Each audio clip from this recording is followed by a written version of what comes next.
When you think of the law, what comes to mind? Probably grand marble courtrooms, serious judges in robes, and huge leather-bound books filled with centuries of wisdom. And no one is more famous for their legal genius than ancient Rome. Before we deep dive into the history, my name is Boris, and I'd love to know, where are you listening from, and what was the best part of your day? Feel free to share it in the comments below. Now, settle in. Let's drift gently into the past. The Romans gave us ideas about justice, property, and contracts that we still use today. They were the masters of order, the architects of empire, the inventors of law as we know it. But that's only half the story. What if I told you that the same legal system was built on a foundation of wild myths and superstitions? That your own father could, in theory, have you legally executed? That women had to strategically run away from home every year just to avoid becoming a piece of property, like a chair? And that if you were unlucky enough to be struck by lightning, the law saw it not as a tragedy, but as a divine judgment that forbade you from even being buried? The story of Roman justice isn't just about logic and order. It's a story of the bizarre, the terrifying, and the downright quirky myths that could define a crime, dictate a punishment, and reveal the strange, superstitious soul of one of history's greatest empires. Forget what you think you know. We're about to put Roman law on trial. Let's start with the Roman family, the bedrock of their society. At its head stood the paterfamilias, the father of the family. We picture a stern but fair patriarch, but Roman law gave this guy a power so absolute, it's hard for us to even wrap our heads around. It was called patria potestas, or the power of the father, and they meant power. Early Roman law gave the father the right of life and death, vitae nascisque potestas, over his children. Think about that. This wasn't about grounding you. This was the legally recognized authority to decide if you lived or died. The Law of the 12 Tables, Rome's first written legal code, is interpreted by most scholars as permitting a father to discard a newborn child with a severe deformity. It was seen not as murder, but as the father's right in managing his household. This power didn't stop when you grew up. A Roman son, even a man in his 40s with a family of his own, was still legally under his father's thumb. Anything he earned or owned technically belonged to his dad. He couldn't make major contracts without his father's permission. In the eyes of the law, he was basically a minor. And here's where it gets really strange. A father could sell his son into slavery, but there was a bizarre 3 strikes and you're out rule. The 12 Tables said if a father sold his son 3 times, the son was finally free. This sounds insane, but it wasn't really about creating a market for Roman sons. By the later years of the Republic, this law had been twisted into a clever legal loophole for emancipation. To free a son, a father would stage 3 fake sales to a friend who would free the son each time. After the 3rd fake sale, the bond was officially broken. So a law that sounds like it endorses slavery became a tool for freedom. But what about that life and death power? Did Roman dads really execute their own kids? The historical record is filled more with legends than court cases.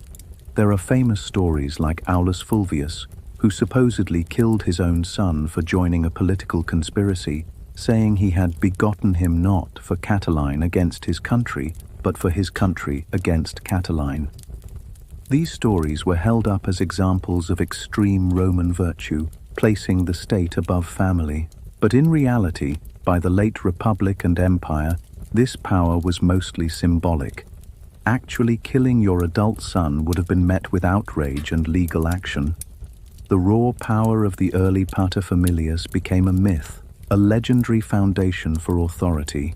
Still, that myth shaped the Roman family for centuries, cementing a hierarchy that was absolute. It's a chilling reminder that in early Rome, the ultimate judge wasn't in a courtroom, but at your own dinner table. When we think of Roman decadence, we picture lavish feasts, Romans lounging around, gorging on stuffed dormice and roasted peacock. And right in the middle of this gluttony is one lurid detail everyone seems to know: the vomitorium. The story goes that Roman elites would eat until they were stuffed, then wander off to a special room called a vomitorium, make themselves sick, and then head back to the feast to start all over again. It's the ultimate symbol of excess, a perfect caricature of a society so decadent it made itself sick for fun. There's just one problem: it's a total myth. The vomitorium was a real thing, but it had absolutely nothing to do with vomiting. So what was it? The word comes from the Latin verb vomere, meaning to spew forth, and that's what a vomitorium did. It was a passageway in a huge public building, like an amphitheater. Think of the tunnels that let you enter and exit a modern stadium. Those are vomitoria. Their job was to let massive crowds spew forth from the building quickly and safely. The Colosseum in Rome was a masterpiece of this design, with 80 vomitoria that could let 50,000 people exit in just a few minutes. It was an engineering solution for crowd control, not a gross plumbing solution. So how did this myth get started? It seems to be a simple, centuries-old misunderstanding of the word. A Roman writer in the 5th century AD, Macrobius, used the term to describe these passageways. But centuries later, when scholars in the 19th century read the word vomitorium, they made a very literal and very wrong assumption. The name just sounded too perfectly disgusting. This mistake was fueled by Roman moralists like Seneca, who loved to complain about the rich. Seneca once griped about men who vomit that they may eat and eat that they may vomit. While a few wealthy Romans might have done this, there's zero evidence it was a common practice, and definitely no evidence they built special rooms for it. These were moral complaints, like a modern pundit ranting about billionaire excess. Later generations just read these rants and took them literally. So the image of a dedicated vomit room is pure fiction. It's a powerful myth that plays into our ideas about Roman decline, but it's not based in reality. The Romans were brilliant engineers obsessed with public health. The idea they would institutionalize such a practice just doesn't add up. Are you not entertained? That iconic line from Gladiator perfectly captures our image of the Roman arena, a brutal spectacle where warriors fought in bloody combat that always ended in death. We see the emperor give the fatal thumbs down and the crowd roar for blood. But was it really like that? Was every single match a fight to the death? The answer is far more complex, and it mostly comes down to one thing: economics. Gladiators weren't just random thugs. They were highly trained, professional athletes, and they were incredibly expensive investments. The owner of a gladiator school, a lanista, had to pay for their housing, food, medical care, and years of specialized training. A top gladiator was a superstar, a valuable asset. Having him killed in his first fight would just be a terrible business decision. It'd be like an NFL team expecting its star quarterback to die during the game. Archaeology backs this up.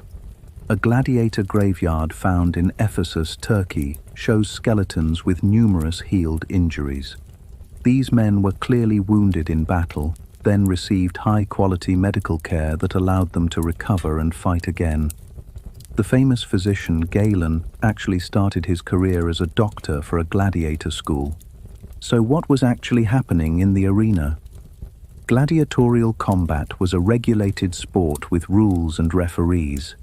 A referee could stop the fight if a combatant was seriously wounded or just exhausted.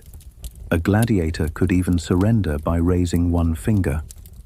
At that point, the decision of life or death often fell to the sponsor of the games, who would look to the crowd for their opinion. That famous thumbs down gesture, we actually have no idea what it really was. Some scholars think the death signal was a thumb up, meant to look like a drawn sword, while a closed fist might have meant mercy. Whatever the gesture, A gladiator who fought bravely was often granted missio or mercy because the fans wanted to see their favorite stars fight another day. Now mortality rates did change over time. In the early Republic, fights might have been more lethal. By the 1st century AD, graffiti from Pompeii suggests the death rate was around 1 in 5. So a gladiator had about an 80% chance of walking out of the arena alive. Of course, the arena was also a place for public executions. Condemned criminals were thrown to wild beasts or forced to fight to the death with no hope of mercy. It's our conflation of these brutal executions with the professional sport of gladiator combat that created the Hollywood myth. The real story is less about endless death and more about the strange reality of a society that turned combat into a regulated, profitable, and surprisingly complex form of entertainment. Around 450 BC, the Romans wrote down their laws on 12 bronze tablets and displayed them in the Forum for everyone to see. This was the Law of the 12 Tables, the foundation of Roman law. It was a huge step for justice. But if you read the surviving fragments, you find a world of paranoid superstition and punishments so bizarre they sound like they were pulled from a nightmare. Let's start with magic. The 12 Tables took magic very seriously. One law stated that anyone who cast an evil spell on another person could be executed. Another forbade magically charming away your neighbor's crops. For the Romans, a curse was as real as a sword. So in their very first legal code, they made it a capital crime. The laws around debt were just as terrifying. If you owed money and couldn't pay, your creditor could arrest you. If the debt still wasn't settled after 60 days, the law was grim. It gave creditors the right to sell the debtor into slavery, or, in some interpretations, to literally cut the debtor's body into pieces, with each creditor taking a share. Historians still debate if this was ever done literally, but the fact it was written down shows how seriously the Romans took debt. But maybe no law reveals the strange mix of myth and justice better than the punishment for killing your own father. This was the most heinous crime imaginable, and it required a uniquely horrible punishment called poena culae, the penalty of the sack. The punishment evolved over the centuries, but by the time of Emperor Hadrian, it had reached its most nightmarish form.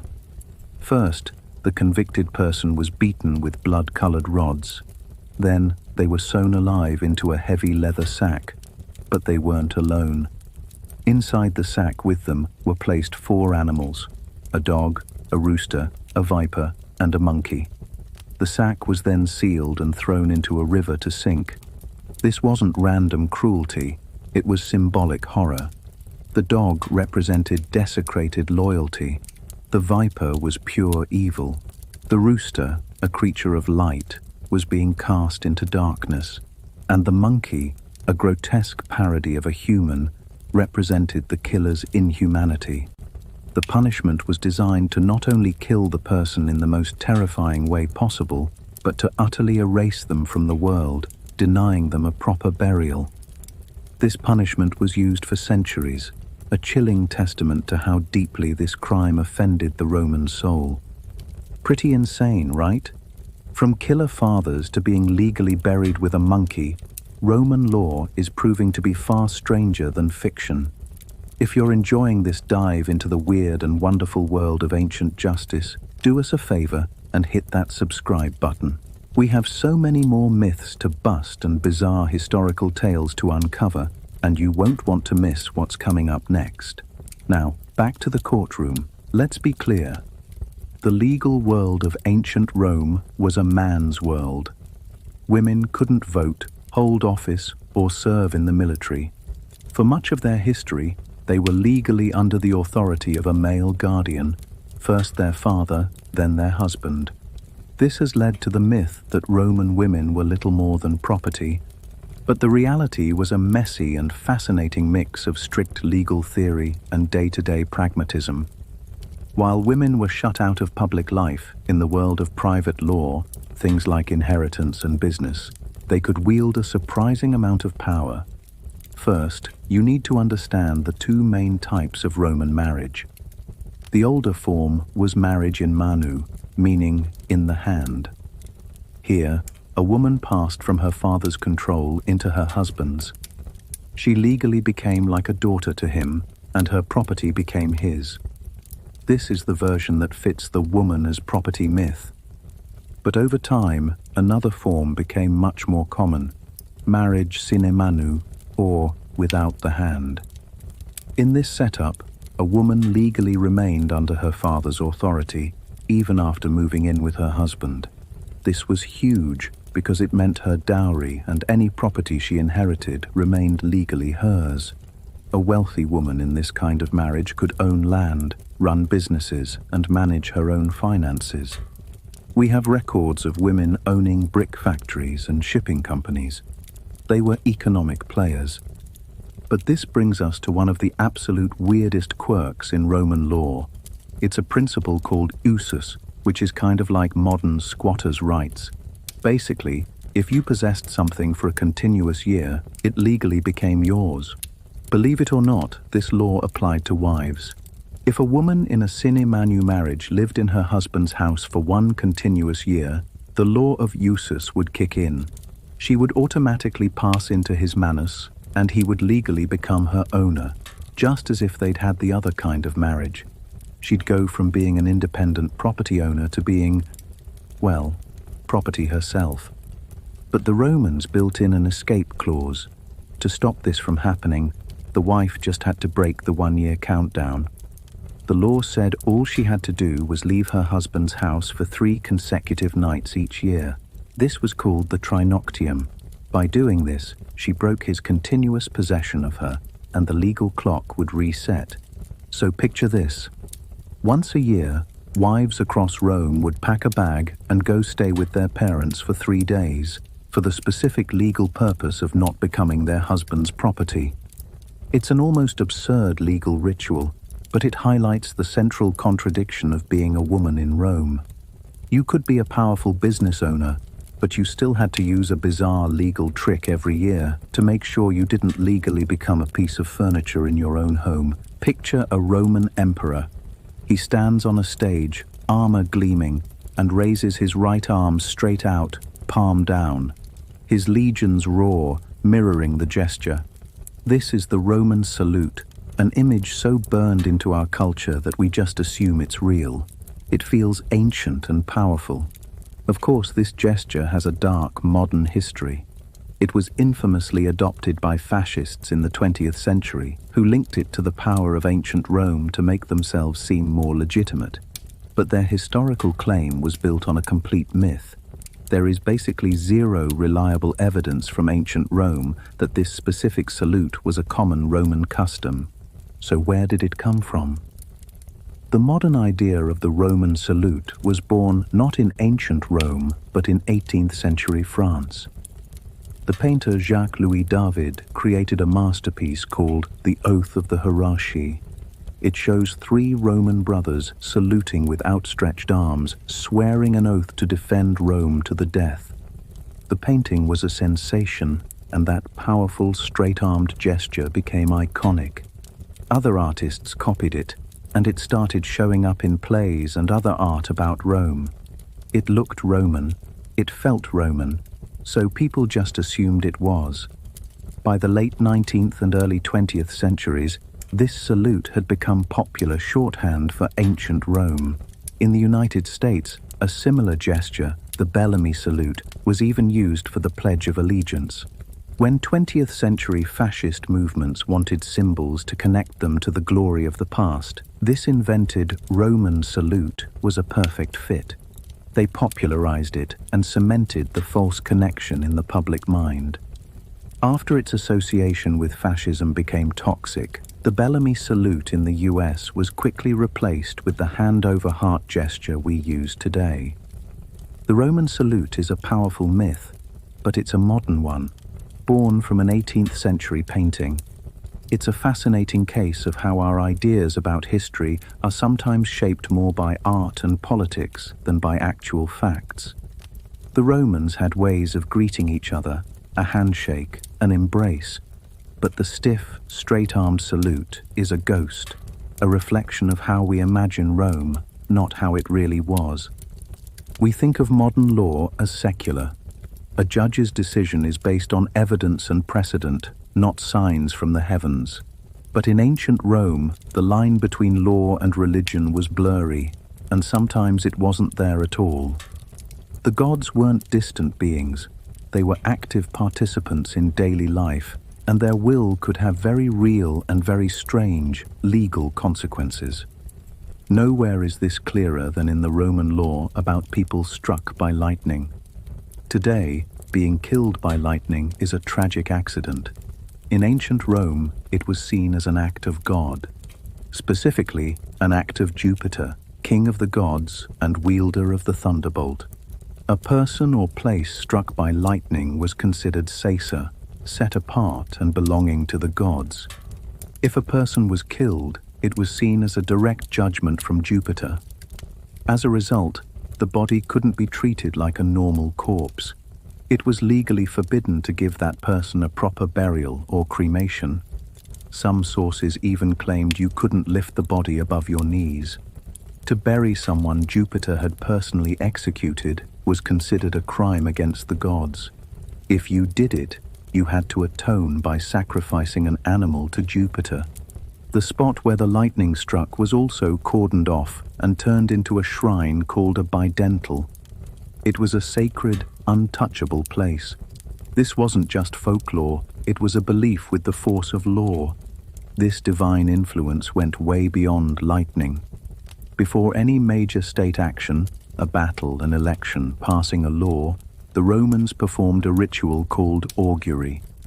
Priests known as augurs would take the auspices by observing natural signs, most famously the flight patterns of birds.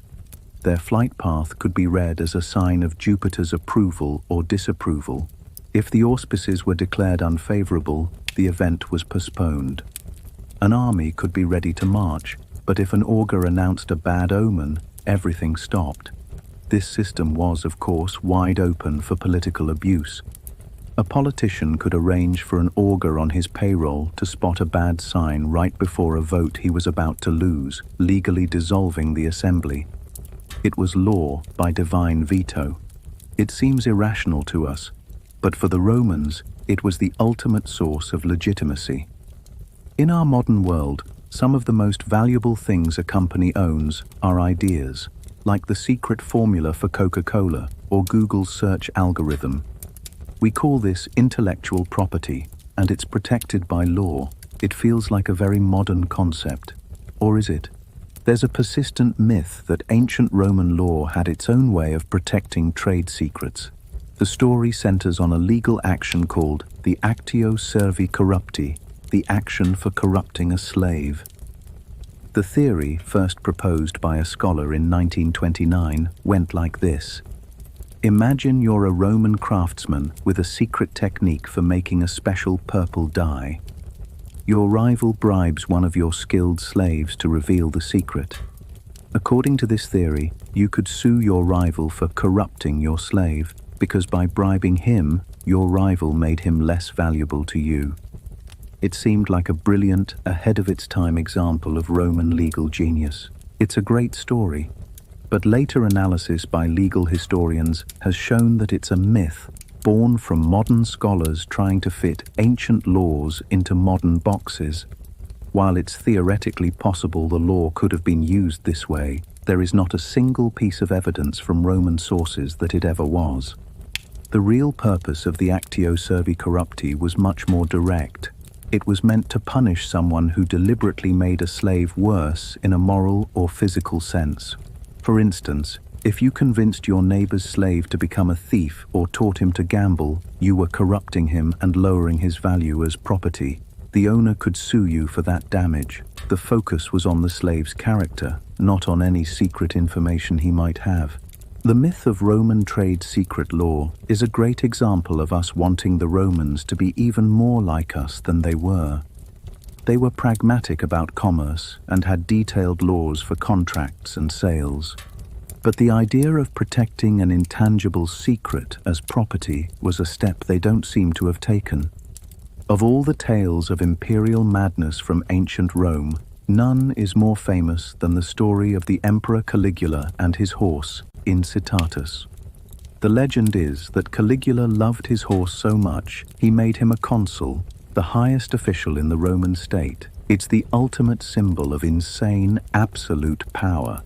An emperor so detached from reality that he'd give a horse a job once held by giants like Cicero and Julius Caesar. You can just picture the senators shifting uncomfortably as Incitatus, draped in purple, is led into the Senate. According to the historian Suetonius, Caligula gave his horse a marble stable, an ivory manger, and a collar of precious stones. He even gave the horse his own house and slaves. Then Suetonius adds the bombshell. It is also reported that he designated him to the consulship. The key phrase there is, "it is also reported." Suetonius doesn't state it as a fact. Another historian, Cassius Dio, said Caligula promised to appoint him consul, a promise he would have kept if he hadn't been assassinated. So let's be clear, the horse was never actually made a consul. But did Caligula even intend to do it? Many modern historians believe that if Caligula did make this promise, it wasn't a sign of madness. It was a calculated, cynical political joke. Think about it. By Caligula's time, the office of consul was mostly ceremonial. The emperor held all the real power. The Senate was basically a rubber stamp. By threatening to make his horse a consul, Caligula wasn't saying his horse was brilliant. He was saying that the job of a senator had become so meaningless that even a horse could do it. It was the ultimate insult, a theatrical way of showing his utter contempt for the political class. He was mocking them, showing them their traditions meant nothing to him. So, the story of Consul Incitatus is a myth, but it's a myth that reveals a deeper truth about tyranny and the absurd, terrifying, and sometimes darkly funny ways absolute power can be expressed.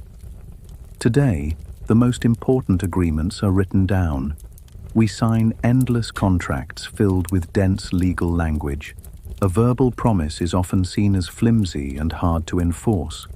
But in ancient Rome, a civilization that gave us massive legal codes, the spoken word could carry an immense, almost magical legal weight. The cornerstone of Roman verbal contracts was a procedure called the stipulatio. This wasn't just a casual, "I promise." It was a formal, ritualized exchange. Both parties had to be present. The person receiving the promise would ask a specific question, and the person making the promise had to answer immediately using the exact same verb. For example, the exchange might be, "Do you solemnly promise that 100 sesterces will be given? Centum sestertios da respondesne." And the answer had to be, "I solemnly promise." Spondio. That's it. No witnesses needed, no document signed. That simple spoken exchange created a legally ironclad obligation. The power wasn't in a signature, it was in the utterance of the formulaic words. The stipulatio was incredibly versatile and could be used for almost any agreement, making it a cornerstone of Roman commerce. This belief in the power of words also had a dark side. Just as a formal promise could create a legal bond, the Romans believed a curse could create a very real threat. Romans from all walks of life used curse tablets. These were thin sheets of lead on which a person would scratch a curse directed at an enemy, a rival in business, a romantic competitor, or even the opposing chariot team.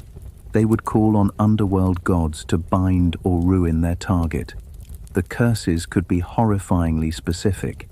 "I curse Tretia Maria, her life, her mind, her memory, her liver, her lungs mixed together."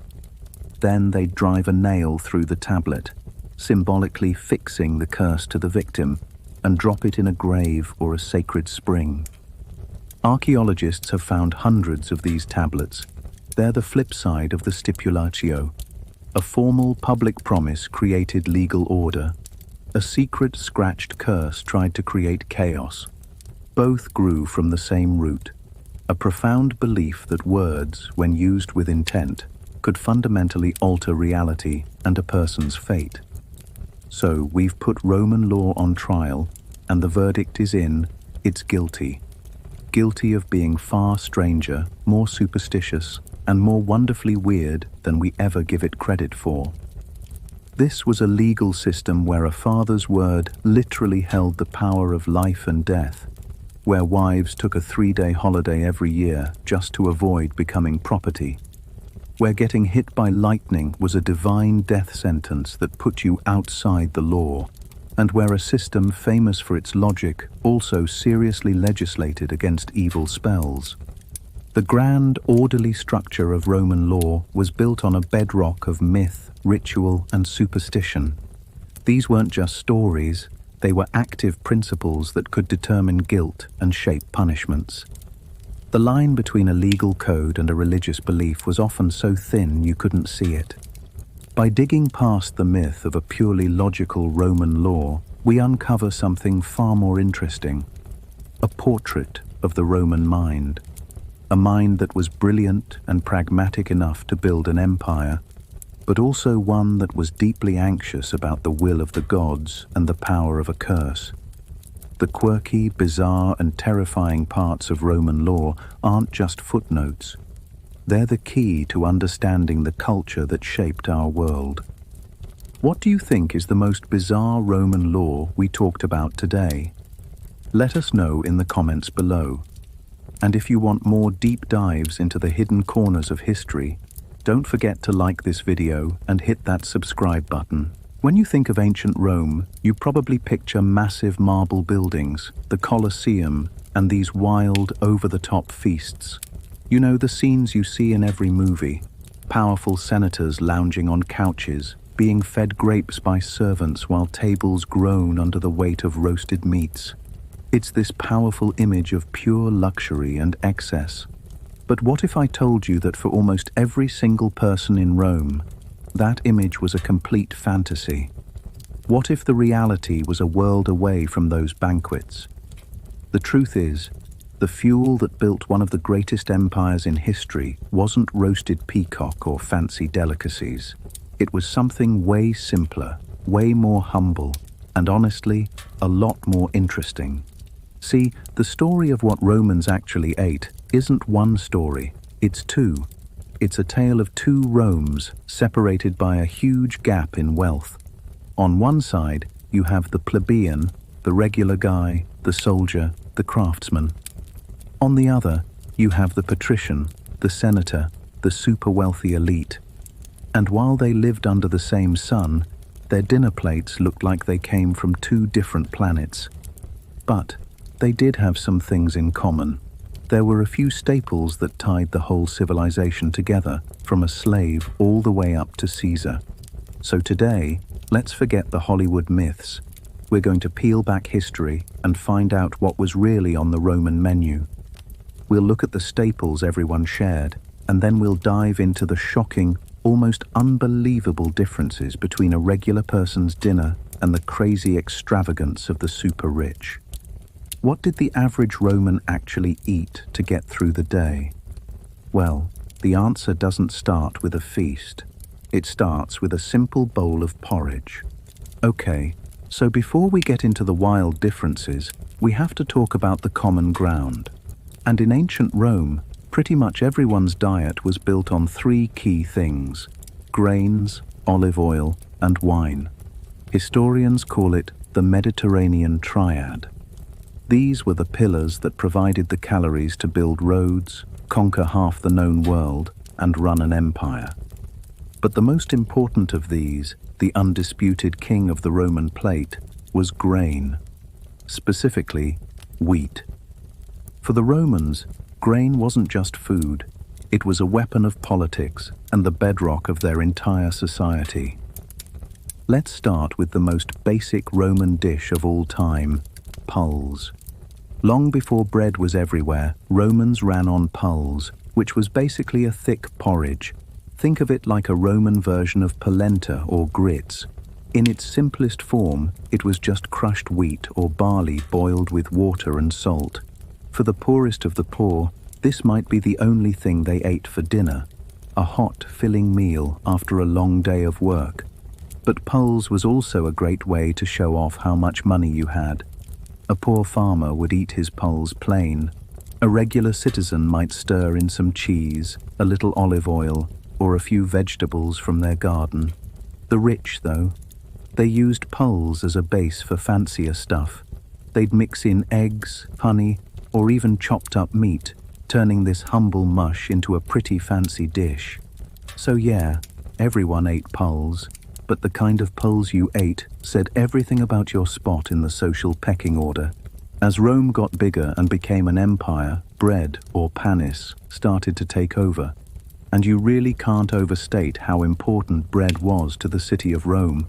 At its peak, Rome had 1 million people crammed into it, and there was no way they could grow enough food nearby.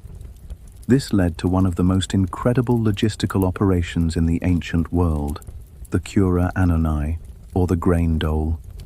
This was a huge government program that imported insane amounts of grain, mostly from places like Egypt and North Africa, just to feed the capital. Under the grain dole, hundreds of thousands of Roman citizens got a monthly ration of grain, at first for super cheap and later for free. The poet Juvenal famously joked that the Roman people only cared about 2 things: bread and circuses, panem et circens. And he wasn't wrong. A steady supply of free bread was key to keeping the peace and stopping riots. And just like with pulse, the bread you ate was a status symbol. The best stuff was panis albus, a fluffy white bread made from finely sifted flour that only the rich could afford.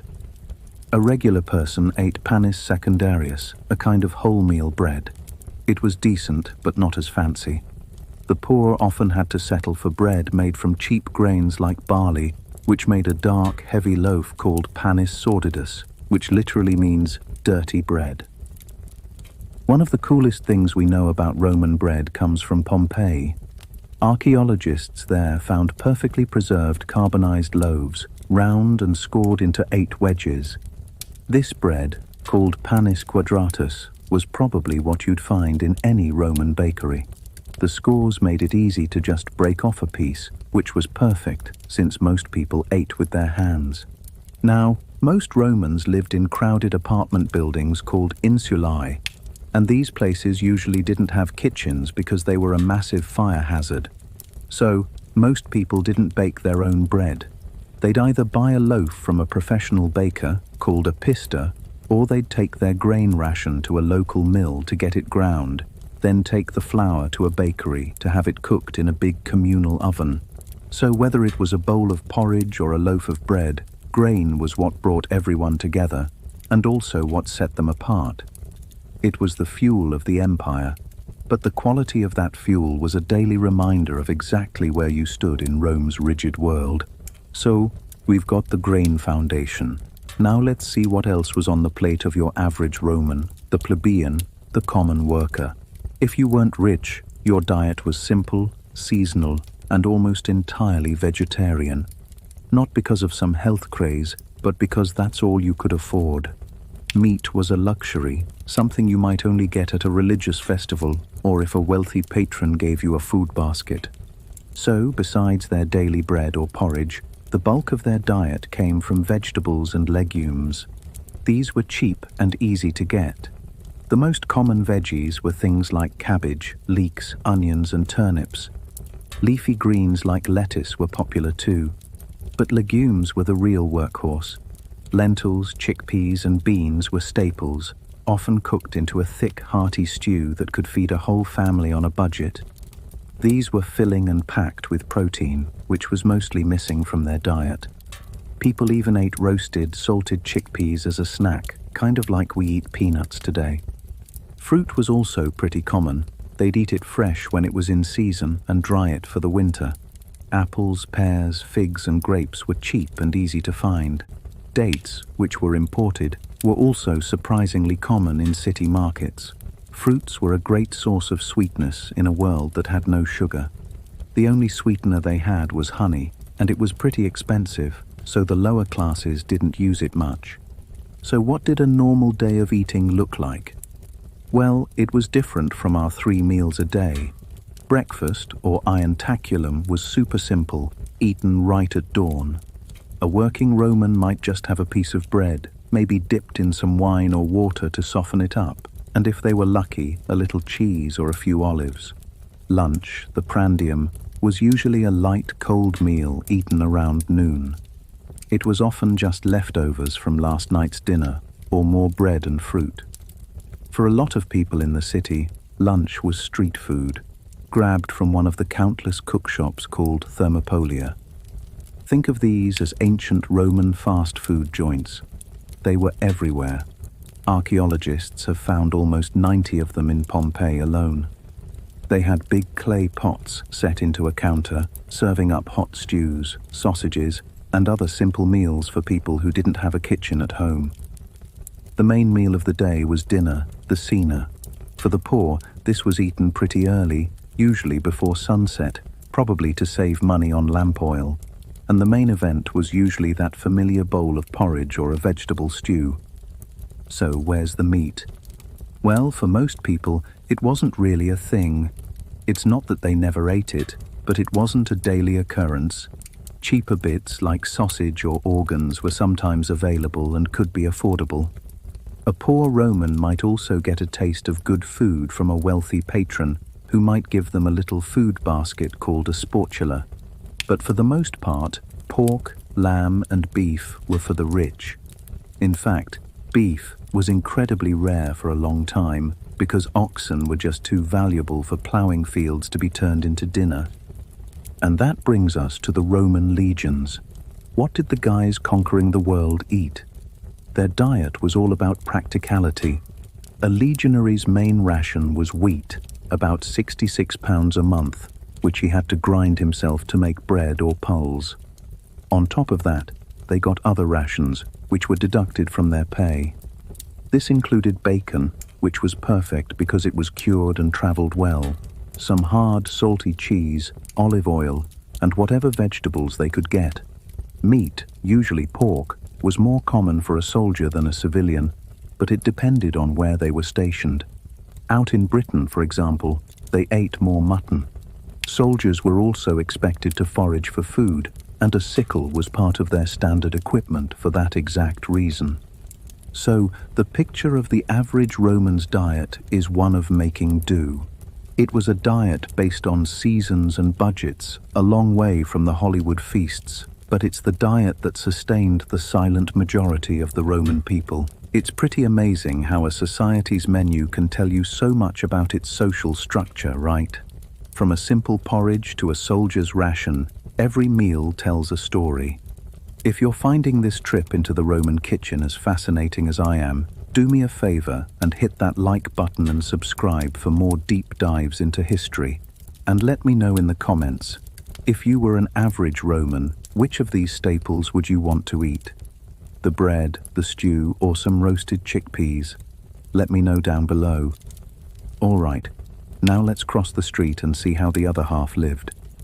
Okay, so now we leave the world of simple stews and dark bread and step into the dining rooms, the triclinia, of the Roman elite. And here, food wasn't just about survival, it was theatre. It was about showing off your power, your wealth, and just how far the Roman Empire reached. For the rich, the evening meal, the cena, was a massive social event called a convivium, or banquet. It could go on for hours, with entertainment, endless wine, and course after course of absolutely mind-blowing food. While a poor Roman ate to live, a rich Roman lived to eat, and the dishes they served were designed to shock and impress. A formal dinner usually had 3 parts. It started with appetizers, the gustatio, which could be stuff like eggs, olives, salads, and shellfish. Then came the main event, the primae mensae, which was a series of main courses featuring the most extravagant meats and fish you can imagine. Finally, you got the secondae mensae, the dessert course, which was usually fruit, nuts, and cakes sweetened with honey. Guests would recline on couches, eating with their hands or maybe a small spoon, and slaves were everywhere, cutting up food, clearing plates and making sure your wine cup was never empty. And the food, the stuff on a wealthy Roman's table was just insane. This is where the movie myths actually have a little truth to them. The elite wanted food that was rare and exotic. They ate birds we would never think of eating, like peacock, crane, and even parrot. The peacock was a real showstopper. They'd roast the bird and then stick all its beautiful feathers back on with honey before serving it, just to make it look incredible. And it gets weirder. Some of the most popular delicacies were just bizarre. Take the edible dormouse, or glis glis. These weren't regular mice. They were a special kind of rodent that Romans loved so much, they actually farmed them in special terracotta jars to fatten them up. Once they were nice and plump, they'd get stuffed with minced pork and spices, roasted and eaten whole. Tongues were also a big deal. The famous Roman gourmand, Apicius, was supposedly obsessed with flamingo tongue. Think about it. Killing a bird that magnificent just for its tongue was the ultimate flex of, I have too much money. One emperor, Vitellius, was famous for his gluttony and supposedly commissioned a single giant platter that contained pike livers, pheasant brains, peacock brains, and flamingo tongues. And they ate every part of the animal. Offal, or organ meat, was considered a delicacy. Sow's womb and udders were incredibly popular. To get the best flavor, a sow would be spayed, which was a costly procedure that made its womb a true luxury item. The famous cookbook from Apicius, De Re Coquinaria, has recipes for everything from brain sausages to stuffed sow's stomach. Fish was also a huge status symbol. While a poor person might get some salted fish, the rich were dining on fresh, expensive kinds. Red mullet was a favorite, and a single large one could sell for several times the annual salary of a normal person. Rich Romans who had villas by the sea even built their own elaborate fish ponds, or piscinae, to raise their own fresh fish. All of this was possible because of the empire's massive trade network. Spices, which were crucial to rich Roman cooking, were imported from the farthest corners of the world at huge expense. Pepper from India, ginger, cloves, nutmeg. These were the flavors of wealth, and the flavor profile of their food was intense, often mixing sweet, savory, and sour all in one dish. It was actually closer to modern Middle Eastern food than it is to Italian. They used honey in everything, not just desserts but savory sauces too. So, while the plebeian was filling up on bean stew, the patrician was dining on stuffed dormice and peacock. This wasn't just about taste. It was a deliberate culinary statement about the massive social and economic canyon that defined Roman society. Just like with food, what a Roman drank was a clear sign of their social status. But one drink united everybody, from the lowest slave to the emperor: wine. Wine, or vinum, was everywhere. It was the most common drink for all classes. But, and this is a big but, they almost always drank it watered down. Drinking wine straight was seen as something barbarians did. The ratio of water to wine changed, but drinking it pure was a major social faux pas. Of course, the quality of the wine was all over the place. The rich drank fine, aged wines from famous regions, like the legendary Falernian wine. They would also mix their wine with honey to make a drink called mulsum, or add spices to it to make a warm, spiced wine called colder. The common folk, on the other hand, drank cheap, rough wine. And for the poorest of the poor, and for slaves, even that was a luxury. Their everyday drink was often something called posca. Posca was basically a sports drink made by mixing water with sour wine, so wine vinegar. It was cheap, it was sour, and the acid from the vinegar killed bacteria in the water, making it safer to drink. More than anything, posca was the drink of the Roman soldier. It was a standard part of their rations. It kept them hydrated and gave them a few extra calories. It was so tied to military life that generals and emperors would sometimes drink posca in front of their troops to show that they were one of them.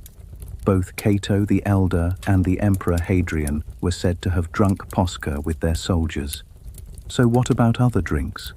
Water was available, of course, thanks to Rome's famous aqueducts.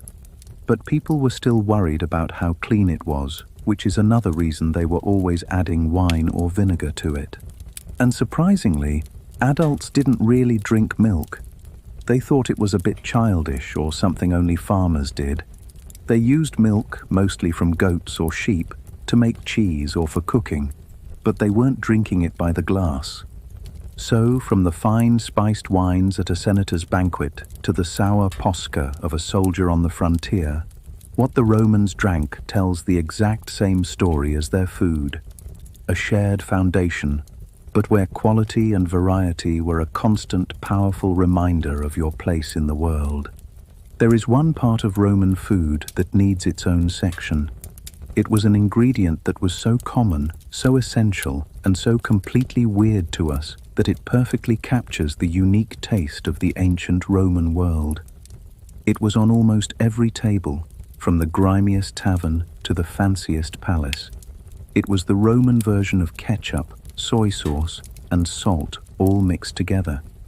It was called garum. So what was this stuff? Garum was a fermented fish sauce. And when I say fermented, I mean fermented. Making it was a pungent process. It started with the guts, gills, and blood of fish like mackerel or anchovies. They would layer all of this in huge vats with tons of salt. Then, they'd just leave the vats out in the hot Mediterranean sun for a few months. Over time, the sun and the natural enzymes in the fish guts would break everything down, fermenting it into this rich, brown, salty liquid. That liquid was garum. It was strained to get different grades.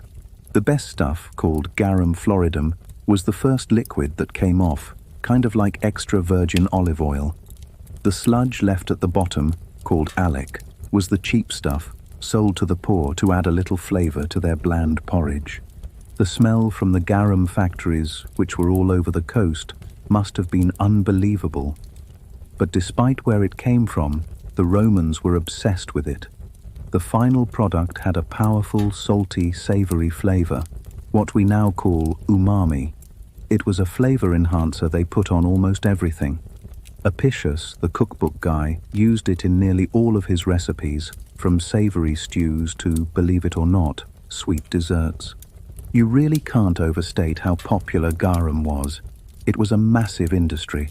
Jars of garum were shipped all across the empire. The writer Pliny the Elder called it an exquisite liquid, while the philosopher Seneca, who was clearly not a fan, called it poisonous fish that burns up the stomach. Love it or hate it, garum was the definitive taste of ancient Rome.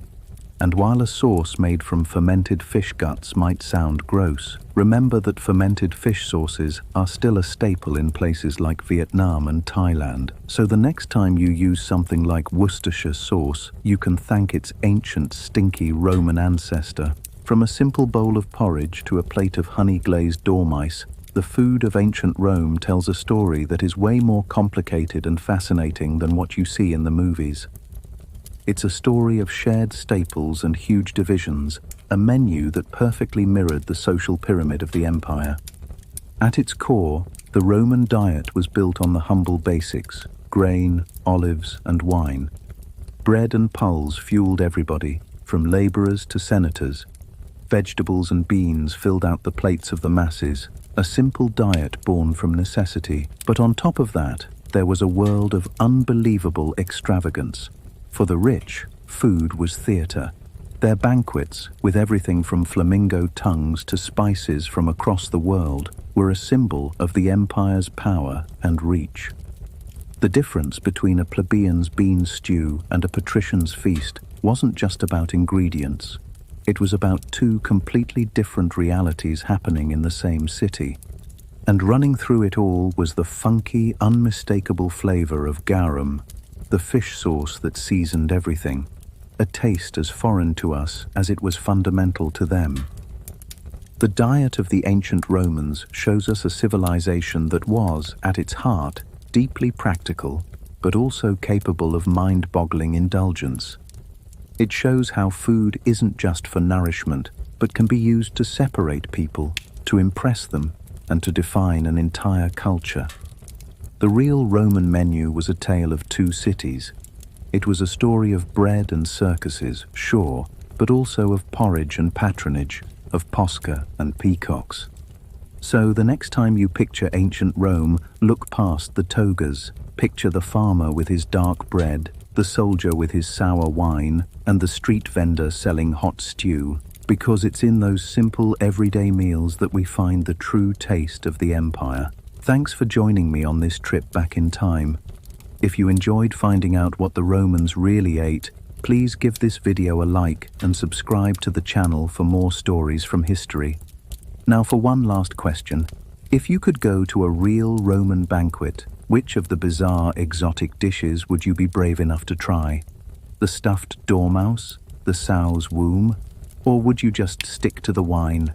Let me know your choice in the comments below. Until next time, stay curious.